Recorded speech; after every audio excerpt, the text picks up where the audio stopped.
Hi, I'm Adam and welcome back to the Uplink Port. On today's episode, we're actually finally going to be burning some CDs with Smoothwall, which should end up on this era appropriate Dell connected to the Stingray with both solid USB and ADSL lights. One's connected to the DSLAM.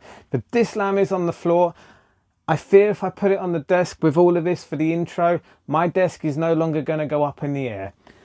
So whether you're into retro networking gear or just curious on how things work, stick around.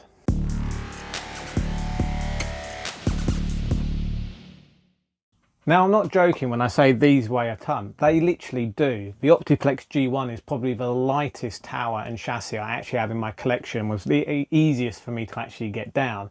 I do actually have two other towers that I've got built up there. A generic full-size ATX case, which I got brand new 7 years ago and I've actually built several machines into. And also a CliffTech server, which I've got sat on the right-hand side of that as well. I'll throw another picture up for that.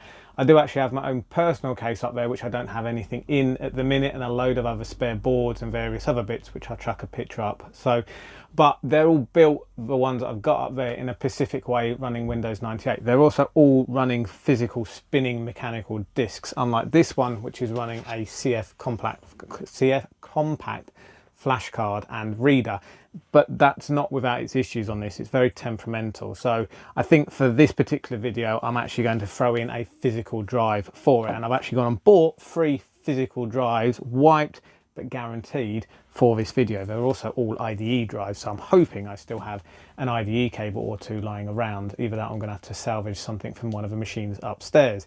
So the plan is to burn Smoothwall on all of these. Crikey, that could have been a bit more disastrous. So yeah, sorry, the plan is to actually burn Smoothwall onto this. Now, I cannot remember what version I used, whether it was version 2 or version 3. Version 3 came out more when ADSL was around, when I recall, which was about 2006. But I do recall the older interface for version 2, which I know came out in around 2001. So I can't recall if I was using it for sharing my dial-up connection back in the day. But we will burn both of those and see what happens. Now, the machines I've got up in the attic has, well, one of them has a CD burner in it. However, they're both running Windows 98. They are extremely temperamental on burning CDs. And although I have a large quantity here, I'll make sure I don't drop these this time, I don't think I've got enough discs here to actually get a successful media write of at least 2 of those with what I've got left. And to be honest, I don't really want to be spending hours upon hours trying to burn media. So for that, I have brought down my trusty, faithful IBM ThinkPad, which is running Windows XP, which has a CD writer built into it. So I'm going to grab hold of the ISO images on that, burn them on there, and actually get 2 successful image discs for it, so we can actually kick off this, well, basically hit the ground running with all of it. So that is the plan for today. Now, I could use a USB boot media, and I do have my Zalman with the USB interface on it to potentially plug into this. I cannot recall how easy these are going to be to boot from USB. And as I said, I'd rather just get Smoothwall in running, because otherwise this video is going to take forever, and you do not want to see me burning CDs, and you do not want to be waiting ages to see progress on it. So the plan is to burn the CDs, get that in, get it running, get that up, get that connected. I will probably record some of the Smoothwall install process. I don't have any screen capture devices, so it will be sat in front of the screen. However, I do have an era appropriate TFT screen for it. I don't have any of the Dell original consumables for this. It is literally just the tower, but I do have a proper Microsoft PS2 mouse and PS2 keyboard, which are just out of shot. So they will be used to build all of this. But enough of me babbling. Let's get on with what we've got planned, and I will see you, hopefully, assuming these burn properly, at Smoothwall install the screen. I'll see you in a sec. Hello, VoiceOver Adam here. Now, I have no idea why, but this particular clip did not record any of its audio, so I have no idea what happened. I was going to skip ahead, but when I do that, it kind of doesn't make any sense, so I thought I'd quickly explain what I was doing here. Now, I had to install the drives anyway, so I thought I might as well take you guys along for the ride and quickly go over the drive types we had. The drive on the left was a 6.8 gig Seagate drive. The middle drive was a 40 gig Maxstar, and the drive on the right at the time was an unknown, I don't have a clue, Fujitsu drive, which, taking a closer look at the part number, actually revealed it was either a 30 or 32 gig drive. Now the two drives on the right were too big for the install anyway. I couldn't actually remember what the BIOS supported on that Dell. The CF card that was already in the device was 8 gig, so it made sense just to drop the 6.4 gig drive in anyway, so that's what we decided to do. So I'm gonna leave you back with normal Adam. Now I do like the Dell cases. These were so easy to get off in the past. That might be the case with the current version of ones. I've never dealt with a Dell previously. So, right, what have we got? Well, we don't have a drive cage. That's a problem. And I kind of remember now why the flash card is in here, because there was no drive cage. I believe there's space in the 3 1/4 inch base, so we could put it in there and screw it in if we absolutely get desperate later on. And to be fair, it'll probably be what we do, because there's no way I don't really want to mount a spinning drive here without it being screwed in. So although this isn't going to move anywhere, it's probably best if we put it in the front. Maybe I'll get a removable drive cage for it and it can sit in there if it's going to be in there long term. CPU, we have a Pentium 2 with MMX technology, but I cannot remember for the life of me what speed CPU that is, so I'm going to throw that up on the screen because I cannot remember. What else have we got? We've got an upgrade slot for the ATI graphics that's on board. We've got a riser card with PCI and ISA slots. Release for the power supply.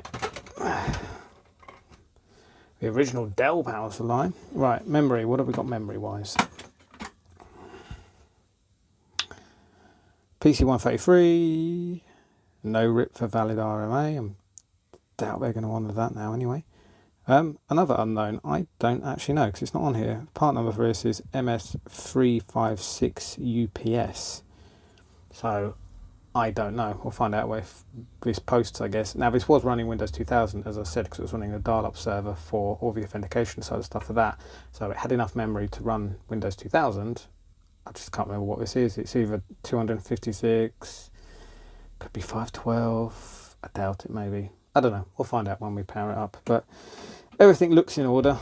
As I said, you can see on some of the surfaces that a lot of this is pitted in places. And why won't you go in? I'll put you in around the wrong way. Yes, I have. Idiot. Right. Okay.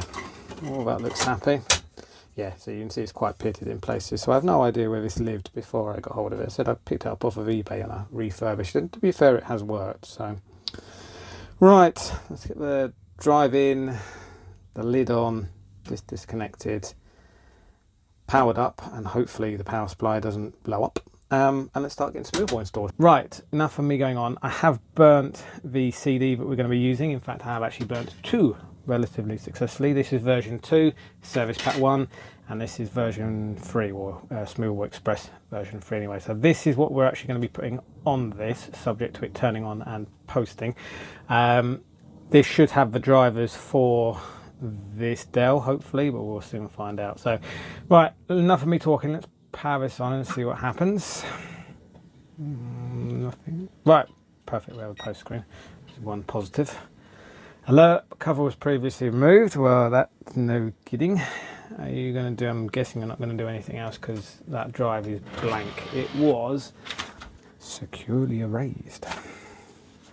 Right, let's put this again. And again, I'm assuming the CD-ROM drive works on this because I cannot remember. Invalid configuration information. Please run setup program. Error. Auxiliary device failure. Time of day not set. I'm guessing the CMOS battery has died in this. Let's quickly run through setup. He says, well, the keyboard is responding, but nothing on the screen is. Are you still doing stuff? Well, we're off to a good start, aren't we? One moment, please. Hopefully, this should now let us in. I won't even pretend to cover up the fact that that was my fault. I had the PS2 keyboard and mouse in the wrong ports because I didn't read the up and down arrows on the back of the case properly.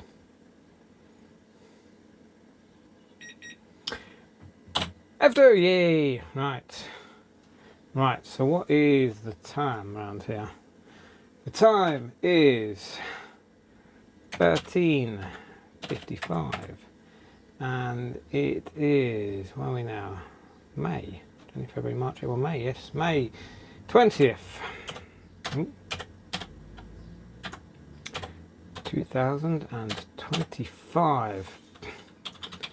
Let's see in the hard disk, which is one helpful thing.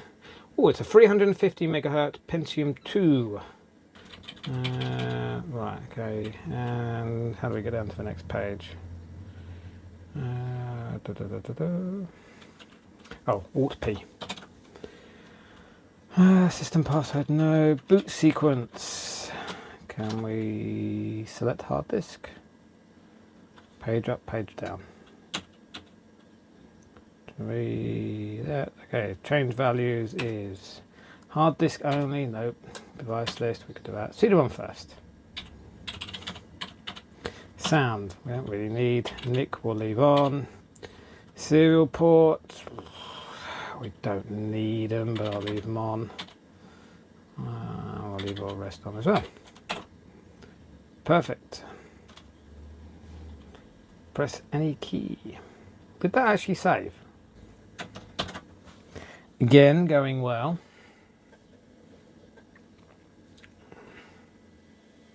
Previous fan failure. Active partition not found. You are trying to boot from the CD, I can see you.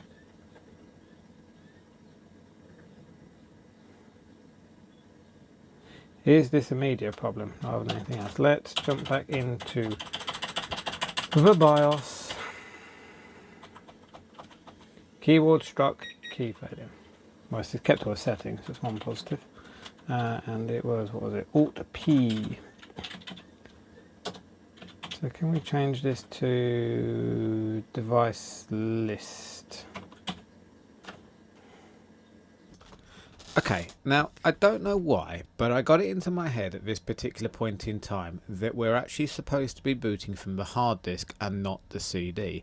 I have no idea why I came to that conclusion, but this causes an issue later on down the line, and also I haven't spotted something which also potentially plays into why I ended up doing this. Needless to say, I just wanted to point out that yes, I've been an idiot at this point. I do correct it later on. Fastest priority, move item, control. Okay, so that all looks fine. Okay, so I'm guessing just escape save the settings. Active partition not found. We'll try one more reboot and then we will try version 2, I guess.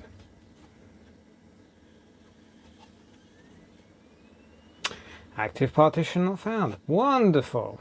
It's trying to boot from the CD, unless the CD-ROM drive's knackered, that's the other thing. Trouble is I don't have any other CDs around here to just quickly pop in and test. They're all up in the loft.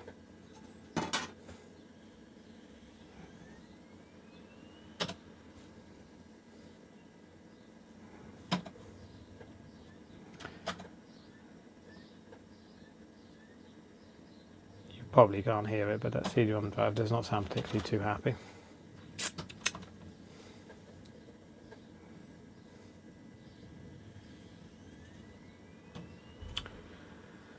Oh, well, okay, we're off to a fantastic start. Let me go and work out what's going on with all of this, and then I will return. I'm guessing all of you were screaming at me because I hadn't spotted it. The drive's there, the CD-ROM drive isn't. So, have I got it disconnected, or has it just failed? Let's go and have a look. Well, looking at past footage, this was connected and I've just double checked and it is definitely plugged in and powered. And to be honest, it must be because it installed Windows 2000 server on it. So I'm curious as to why this now is not being found, unless this is causing some kind of issue on the bus. Although this is on its own IDE port and I just realised I knocked the camera, so I apologise. It's definitely all in. I mean, it's powered up because obviously it had power, but it's not being found on anything else.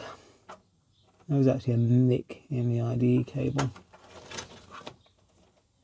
Well, they don't look broken.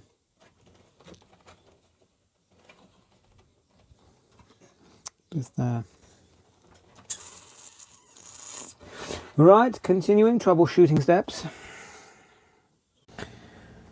We have a CD-ROM drive showing up. It's using the same ribbon cable as it was, it's just on the other IDE channel inside.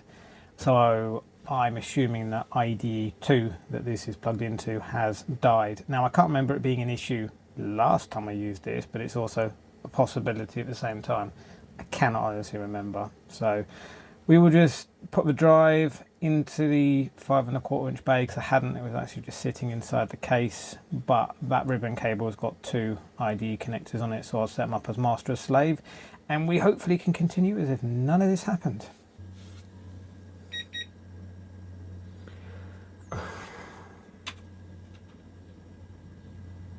Oh, it's okay, because I set the auto discovery to auto for these, so let's turn that off. Fingers crossed.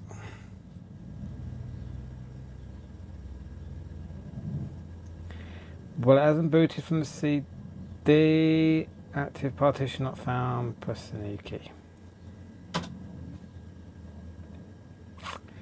Perfect. So we're still not booting from CD after all of that. Here's the CD-ROM drive, also dead. Did I change something in the BIOS? Is control delete going to work? No, we'll just use the reset button. This is turning into a very long video of me just fault finding. CD-ROM. Let's just quickly dive into the boot order and just make sure that's not changed. Device list. Let's just change this to CD-ROM first and save it. See what happens. Smoothwall! Bloody hell. Install. This installer has not changed in terms of the Linux installer. We use it quite a bit today for various things. Install Smoothwall. Please insert Smoothwall Express CD into a CD-ROM drive. Well, it already is because you booted from it. Install now. Prepare your disk. Yes, continue. We're about to permanently erase all the contents. Yes, that's fine. Partitioning disk. This is going to want a network cable, and we are going to, although I think it asks you to set the details for it before it finishes installer. I can't remember. We'll find out. Now I have no idea how long this is going to take. Hopefully not too long. But I won't bore you sat looking at the screen. We will come back when this is finished. We've got to the finalization screen. Now there is a note on here about the setup will now run where you can configure ISDN network cards and your system passwords after setup has been completed. You should be able to point your browser to http://smoothwall:81 or Smoothwall. Oh, it actually supports HTTPS as well.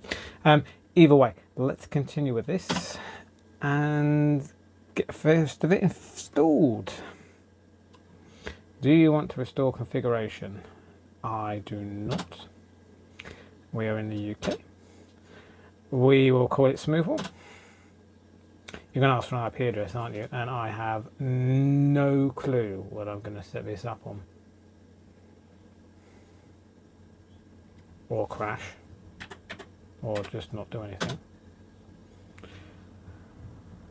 Default security policy. Select the default security policy for outgoing requests. This setting does not affect incoming. Half open or closed. Half open. Most outgoing requests allowed except potentially harmful ones.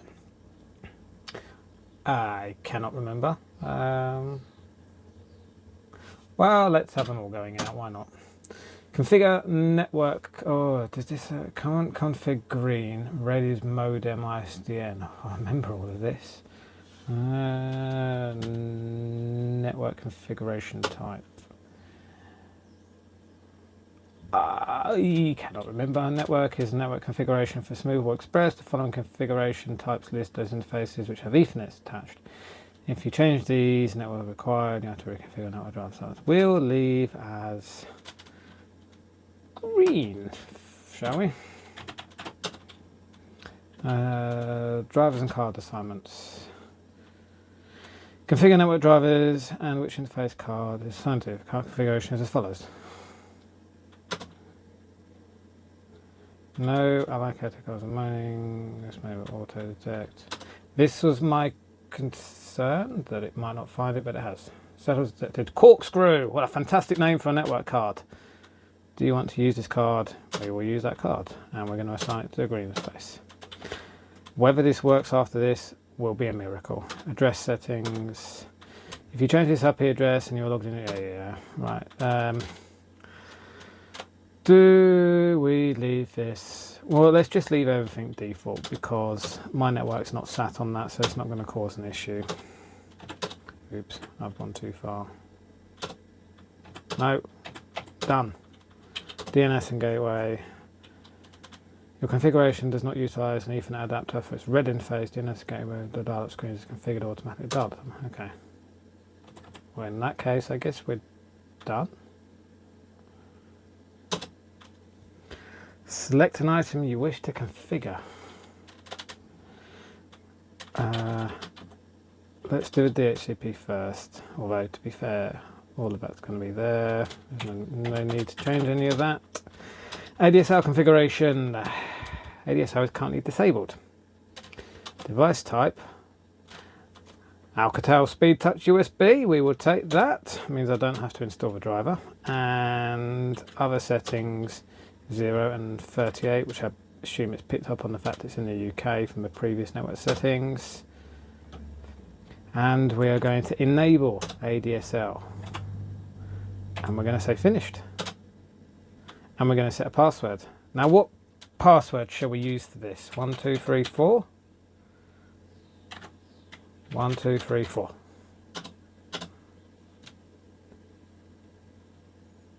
What password did I just set? I wasn't watching. I'll have to go back and read because this is the root now. So 1, 2, 3, 4. 1, 2, 3, 4. Unless it just didn't like the fact I'd set root as 1, 2, 3, 4. No, I will have to go back and look to see what I configured that first user as, or what it was. I'm guessing it's some sort of just standard user without root permission. Let's pop the CD out. Right, I will see you in the web interface. Okay, so the Smoothwall machine, or the Dell, has booted. It's at the Smoothwall login screen. All the services appeared to load correctly on it. I have to admit, I wasn't watching the screen the whole way through, so it's entirely possible that it's moaning that the USB or ADSL side of stuff hasn't loaded. The reason being is I've still got the Stingray or the Alcatel USB Speedtouch here. I haven't plugged it in yet. I don't want to plug it in and see the USB light come on it, or the ADSL light start to flash or anything like that. I want to get Smoothwall all configured first, then get this plugged in and see the USB light come on in and hopefully go static green. Then see the ADSL light potentially start training, but the plan is to then get the DSLAM up and running as well. I want Smoothwall and everything fully configured. I want the DSLAM online sat ready so that when I plug that RJ11 cable in and this ADSL light goes green, I'm hoping Smoothwall connects, PPP comes up, everything logs in and it just works. And all of this has been about this bloody modem from my childhood, which I'm really excited to be at this stage for. There is still so much more we still want to do afterward, assuming this all connects, because we want to get routable addresses working on it from a public IP point of view. IPv6, which I haven't mentioned in a previous video as well, but I want to get IPv6 working on this as well. So right, enough of me rambling, let's get on and see what's going on with it. Right, let's see if we can log into Smoothwall. Now obviously on the guide when we were setting it up it said to log in via Smoothwall :81. However, I don't have my DNS pointed to that box, so we're just going to log into its IP address. Now this, I'm assuming, was that first user we created. I still haven't gone through and checked, unless this is also just a standard user that's in the guide that I'm unaware of. Okay, cool. Well, let's log this in. I'm still going to find out if that user that we created originally is that user or whether it's something else, but it's not important at this stage. We're into the interface, that's the main thing. And it's been a while since I've looked at this. Welcome to Smoothwall Express 3.0 Polar i386. Now, it's been, as I said, ages since I've seen this, and I can't remember any of it apart from the colour scheme, but I'm pretty sure here there was a connection timer and whether you were connected or not. All of this going to be statistics and bandwidth. I mean, all the services are there. We will look at covering this in a bit more depth in another video if you guys are interested in it. We need to find the PPP stuff, which is there. Okay. Configure username, password, and other details for up to 5 PPP, PPPoA or PPPoE connections. Okay, so that's good news. So this does support both PPP and PPPoA. Whether that modem does or not is another matter. But as you know in the previous video, we're set up for both of those. I'm hoping it uses PPPoE, but we might configure it PPPoA just to be correct for that time, because I'm pretty sure it was PPPoA. Obviously these are the profiles we've not got set. All of this is going to be dial-up. Alcatel USB ADSL settings. Okay, that's going to be a problem. I was hoping that this version, and given the fact that it found the Alcatel USB Speedtouch in the setup, wasn't going to require the firmware, and that showing is not present, which means I'm going to have to find it. Now I did what I think I found it even, but I'm not entirely sure. I'll have to have a look at what I got. It's on my mobile because I found it off a website when I was searching one night, but I wasn't entirely sure that was actually going to be correct at the time, and I'm still not 100% confident now. But what we might have to do is set all this up, plug the modem in, and although I wanted to do it right at the end, we need to obviously make sure this is detecting the modem before we go any further with it. So doing it out of sequence in the way I wanted to, but this might save time later on. Okay, what does this actually want? Yeah, see, the version of firmware I've got I don't think has that mgmt.0 file, which I think is going to be a problem. Right, let me pause here, let me see what I've got, and then I'll come back to you. Okay, so I've been on a bit of a wild goose chase. Obviously that no longer exists. This does, and it's actually where I got the drivers from. It takes you to here.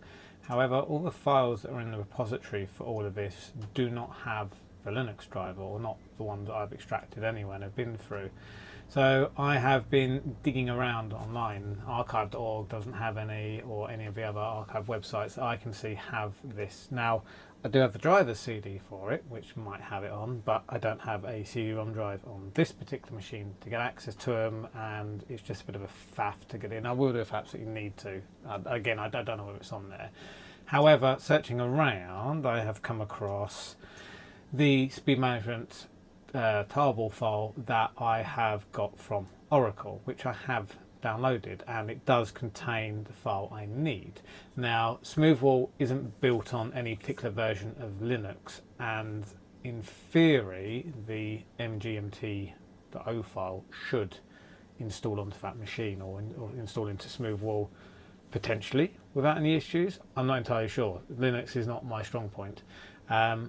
But we're going to give that a go and see what happens. It does mean I've got to plug the modem in and probably restart it. So I will plug that in now, restart Smoothwall, and then we'll jump back on and install the driver and see what chaos ensues. And no doubt I have to reinstall everything. Right, let's do that now and see what happens. Right, that's rebooted. Let's get this driver installed. Do I have to log back in? No. Okay, cool. Right, let's go and do that now. C drive, drivers, right, see what happens. Unable to run commands. Upload successful. What the hell does that mean? Does that mean the management file isn't going to work on this? Suppose we're going to find out what that means. Hello, Editing Adam here. Now, you can probably tell in that clip that I'm getting incredibly frustrated, and you're right, I am. I had hoped that this was going to be so much easier than it actually turned out to be. However, looking back, that was never going to be the case given what I'm trying to achieve with all of this. But during the frustration, I'd actually jumped back to the machine to do this, and I hadn't actually clearly explained what I was going to do. So I thought I would jump in now and do that. Now, my assumption was that that error message was popping up because the USB modem wasn't connected while we tried to install that driver, and I don't know if it was trying to run some sort of script in the background.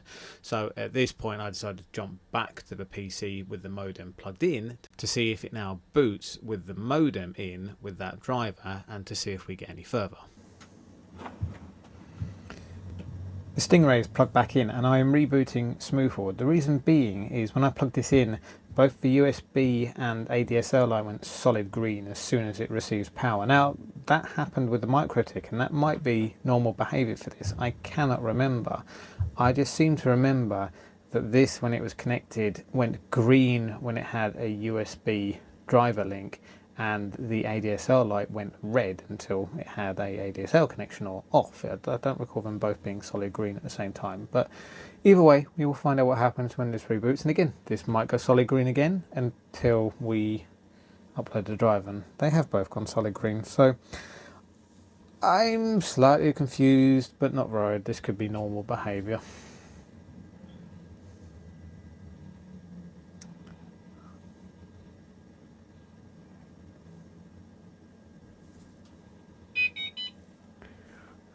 Wow, that's a noise I haven't heard before. Right, let's jump back. Okay, so it's actually the following day. This proved much more difficult than I thought it was going to be, and naively I thought the drivers I had from the SourceForge website, which was referenced, would contain the MGMT file that I needed to get all this working. The ones I downloaded did not have that in, and it's possible that I might have been able to compile it from the drivers that were in there. However, everything I read said that that driver would typically be there as an available file. I couldn't find it. So I have been on a hunt through parts of the internet that I probably care not to explore again, coming across dead links and everything else that you would expect trying to find an old version of a driver. Until I stumbled across Steve Parker's website, who specifically lists the mgmt.o file on his website, and the link for it actually works. And I've been able to download it, and off camera, because I was fed up with seeing the errors that were coming back left, right and centre, this does seem to have accepted it, and it is sat there saying it is present. Now, whether this is actually going to work or not, I don't know, but this file has errored the least so far, so my fingers are crossed that this is actually going to work. During all of this, we've had several power cuts that's upset the Dell, so I need to sort out the CMOS battery in that as well, and then I will boot it up with the modem plugged into it, and again, hopefully we get the lights that we want with all of it.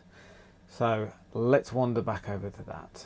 Okay, as you may recall right at the beginning of this video, this had lost all its settings and I had said the BIOS battery was dead, which is indeed the case.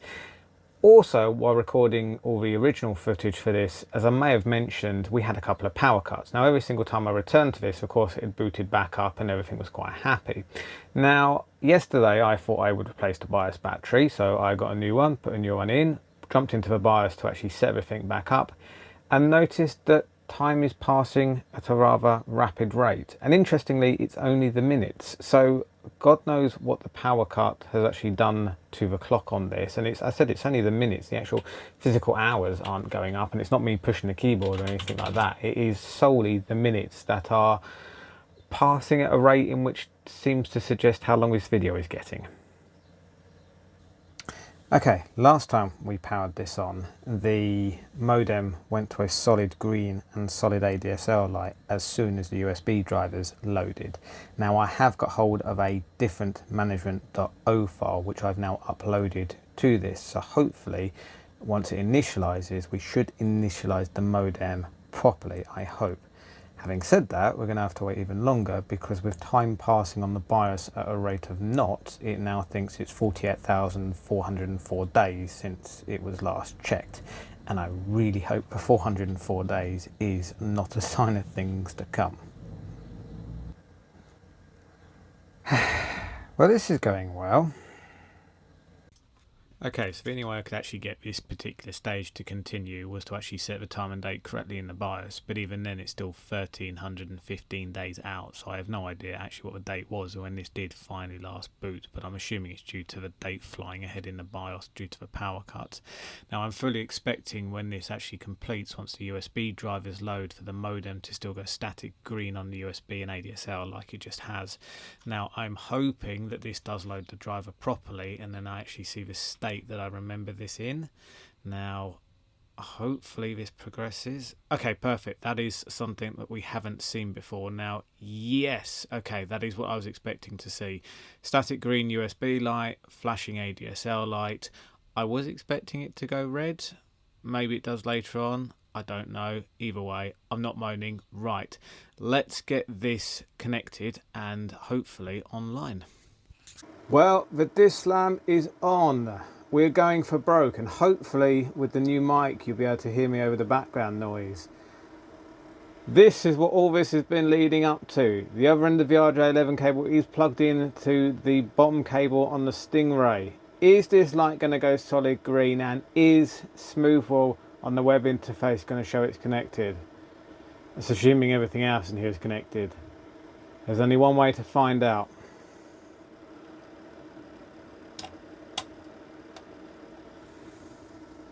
What is going to happen?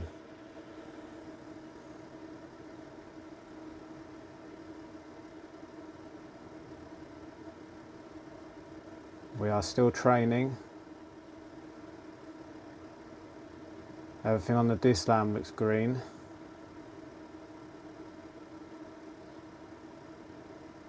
Okay, we're training again. I have no idea if this modem works or if the profile on the DSLAM is configured correctly. I believe it's just set for an 8 meg profile. I haven't changed it.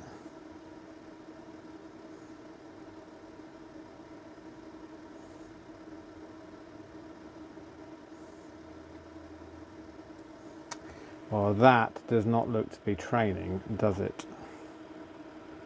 Let me make sure I have everything plugged in. Okay, right, I think I have found, yes I have. The telco cable is not plugged in to the correct module on the back of the chassis. I didn't see that. Right, let's get that moved and plugged in. I'm sorry if the camera is wobbling. His desk is extremely top heavy.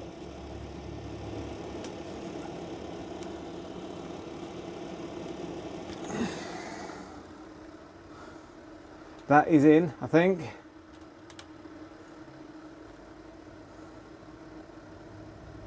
Come on.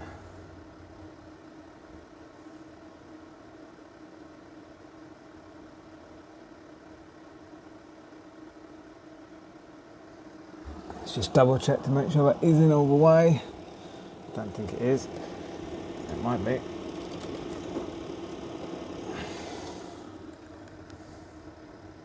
Just gonna make sure I've knocked nothing out. Ah! Have I knocked the RJ11 cable out?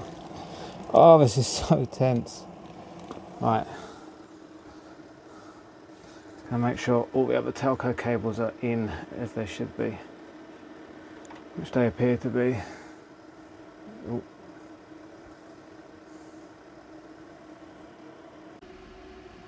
Okay, so I've jumped onto the DSLAM because even with the SMC plugged in, it is still not syncing. So something is going on from the port wise. Now the DSLAM is up and that's a good thing. Ignore the critical alarm. It is literally because I never bothered to reconnect the fans back in the fan tray. Let's have a look at what that port is doing on here.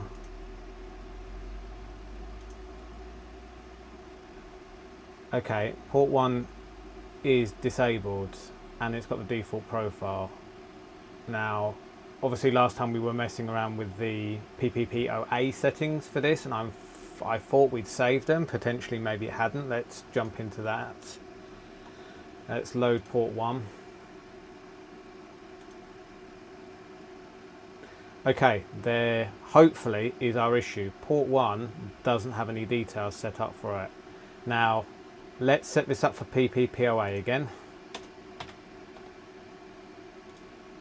VC Mux, this is going to moan about VLAN. Yeah, right. Okay, let me move port 1 on here over to VLAN 2 on a different VPI VCI.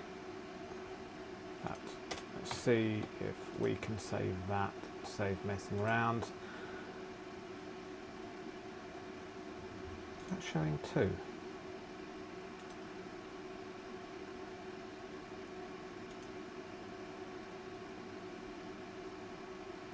Yes, right, let's delete the default one. Right, I can't remember if this will allow us to do both on the same VPI and VCI settings, but we'll soon find out. Cannot set existing. That means it cannot set existing. There's already VPC set up, like PVC set up. So let's default port 1 again. Let's jump back onto here. Let's just set up. I need to move this in onto a different VLAN, as it's not going to work. So let's set that up to. Let's not change anything else. Let's jump in back into here. Let's load this. Let's set this as 38. Let's set this as VCMux on VLAN 1. That's saved. Now the SMC is plugged in at the minute, not the Alcatel, so we can swing back to that in a minute. I need to re-enable this port. So let's enable port 1 and put it on the 8 meg profile. Let's make sure the SMC syncs.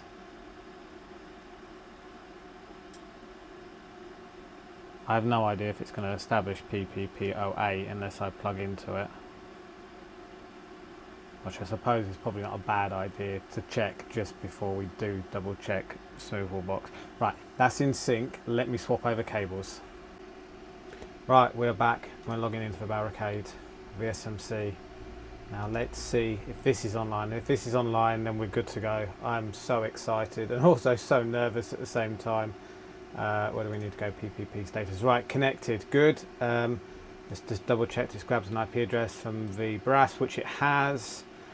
I'm just going to run a quick diagnostic test. I know it should pass, but it also means everything is plugged in. So when we do actually get ready to plug the Speedtouch in any second, it should work. Did I click the diagnostic test? Have I broken the SMC again?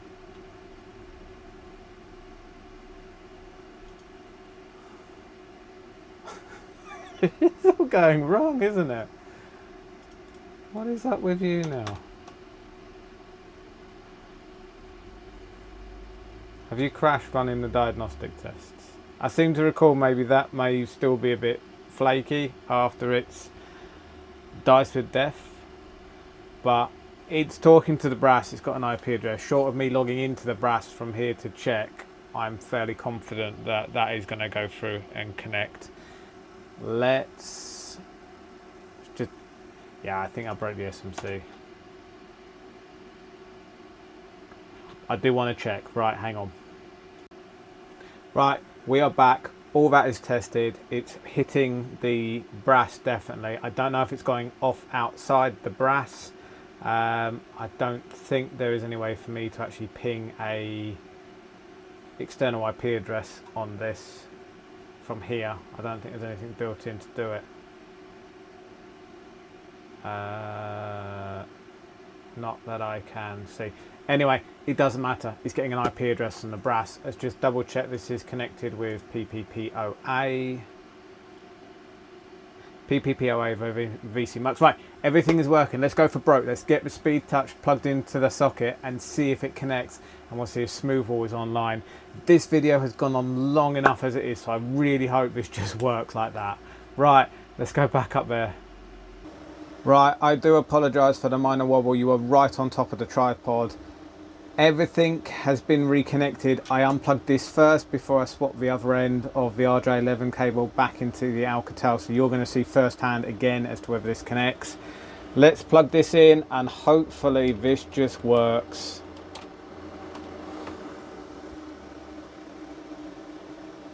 Now I expect that to retrain before it connects. My heart is pounding.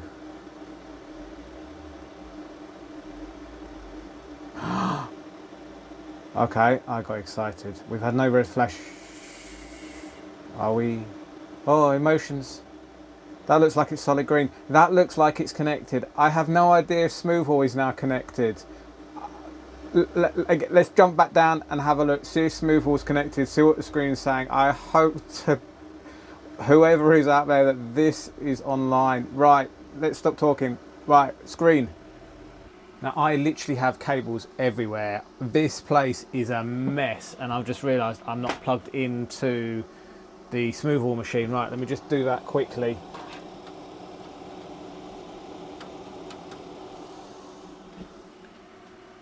Right, we are plugged into the Smoothwall machine. I am just going to double check in a ping command that I've actually got connection to it, because it has been really temperamental, that network cable.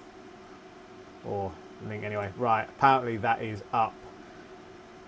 I haven't even logged into it thinking about it. Right, here we go. 0.1:81.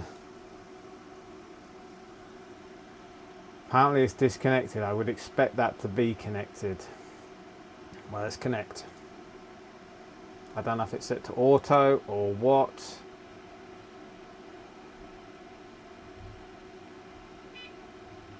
Oh my God!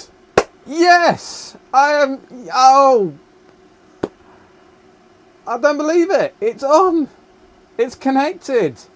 All of this, everything that we've been doing over the past 4 videos, I'm lost for words. Just to see this screen again, just to see, and to see the Speedtouch in sync and connected.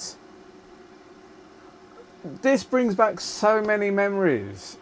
I am, given the fact that yesterday I was ready to throw all this out the window, maybe not all of it, but the Smoothwall side of stuff anyway, to actually see this now connected in a state where it's potentially usable, I'm lost for words. Honestly, lost for words.